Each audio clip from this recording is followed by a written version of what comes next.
धर्मपुरा गांव के रहने वाले ठाकुर धर्मवीर सिंह जी बहुत सरल स्वभाव के थे। फौज से रिटायर होने के बाद अब वो गांव में रहकर गांव वालों की सेवा किया करते थे।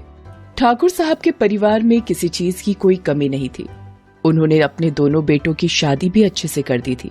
छोटा बेटा अर्जुन अपना परिवार लेकर बाहर शहर में नौकरी करता था, लेकिन बड़ा बेटा करण गांव पर ही रहकर मेहनत करता था। करण जितना ही सीधा साधा था, उसकी पत्नी गायत्री उतनी ही चंचल और चापलूस थी। घर का खर्च चलाने के लिए ठाकुर साहब अपनी पेंशन में से जो भी पैसे गायत्री को देते थे, वो बड़ी ही चालाकी से उनमें से कुछ पैसे छिपाकर अलग रख लेती थी। ठाकुर साहब सब कुछ समझते थे, लेकिन वो कुछ नहीं कहते थे। गायत्री के दोनों बच्चे रमेश और रीना भी उसी की तरह चालाक थे।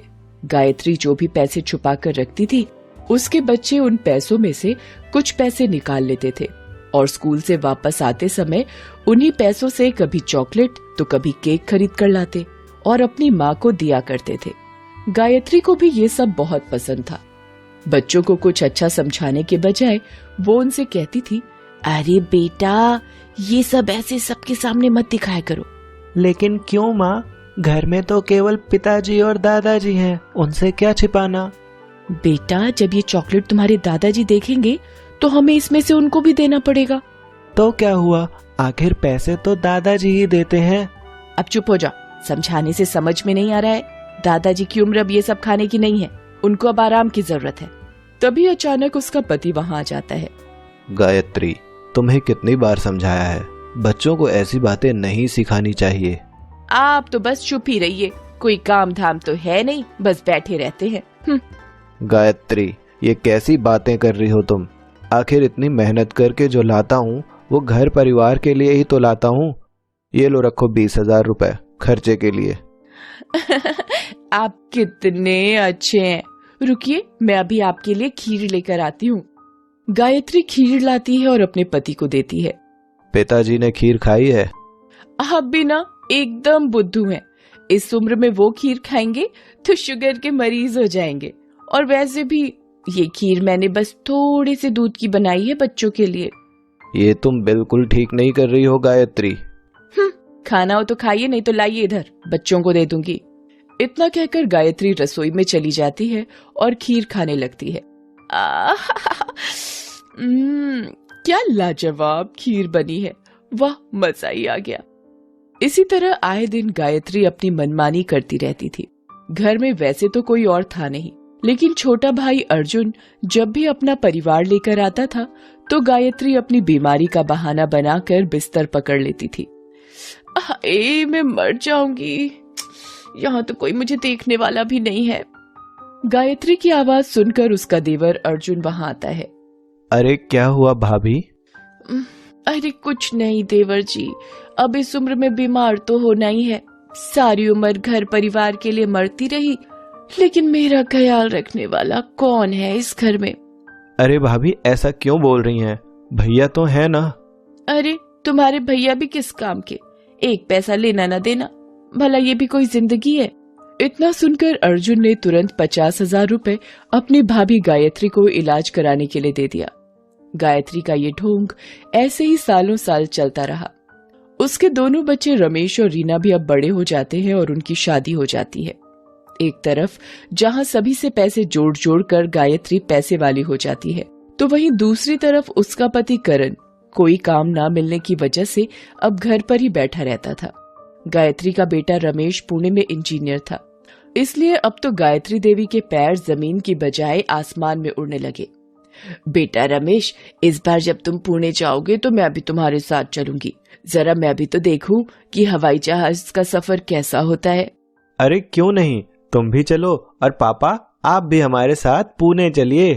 करण सिंह कुछ बोलते इससे पहले गायत्री ने बोलना शुरू कर दिया।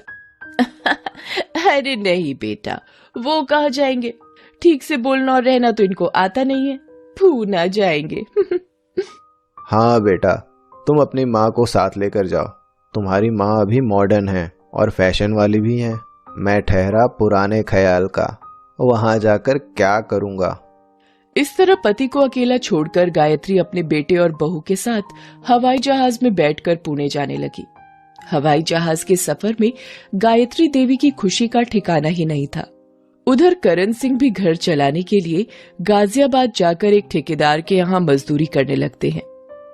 पुणे पहुंचने के बाद गायत्री बिल्कुल मॉडर्न बनकर रहने लगी। बेटे बहू जब भी शॉपिंग करने जाते तो गायत्री भी सज धज कर उनके साथ ऐसे जाती जैसे किसी फिल्म की शूटिंग पर जा रही हो।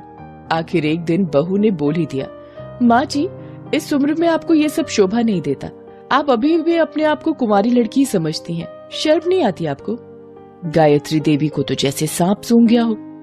बुरा ना मानो माँ जी, लेकिन जैसे आप अपने पति को अकेला छोड़कर यहाँ आ गई हैं, अगर वैसे ही मैं भी आपके बेटे को छोड़कर कहीं चली जाऊं तो आपको कैसा लगेगा? अब तो मानो गायत्री देवी को किसी ने चप्पल भिगोकर मारा हो। वो ये सब बर्दाश्त नहीं कर सकी और अपने बेटे से उसी दिन गाजियाबाद की ट्रेन की टिकट करवाई और ट्रेन में बैठकर अपनी बेटी के घर आ गई। बेटी के घर रहते हुए गायत्री को मुश्किल से अभी 4 ही दिन हुए थे कि तभी उसकी बेटी रीना ने कहा, माँ, वैसे तो ये आपका अपना घर है, लेकिन आपने ही सिखाया था कि किसी का असली सुख अपने पति और परिवार की सेवा में होता है। आपको याद तो है ना? हाँ बेटी, अब तुम भी मुझे ज्ञान देने लगी। अरे सीधे सीधे कहो ना कि मेरा यहाँ रहना तुम्हें पसंद नहीं है। इतना कहकर गायत्री अपने कमरे में गई और अपना सारा सामान लेकर रात में अकेली ही घर से बाहर निकल गई। वो सुनसान रास्ते पर अकेले चलती जा रही थी। तभी अचानक कुछ कुत्तों ने भौंकना शुरू कर दिया और उसे दौड़ा लिया। गायत्री डर कर भागने लगती है। भागते हुए अचानक ठोकर लगने से वो जमीन पर गिर पड़ी। तभी सामने से आ रहे एक आदमी ने गायत्री को उठाया। ये आदमी और कोई नहीं, गायत्री के पति करण सिंह थे।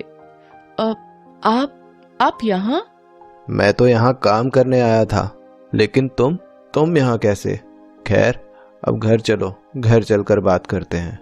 मुझे मेरे कर्मों की सजा मिल रही है। दोस्तों, हमारे सभी अच्छे बुरे कर्मों का हिसाब किताब यहीं हो जाता है।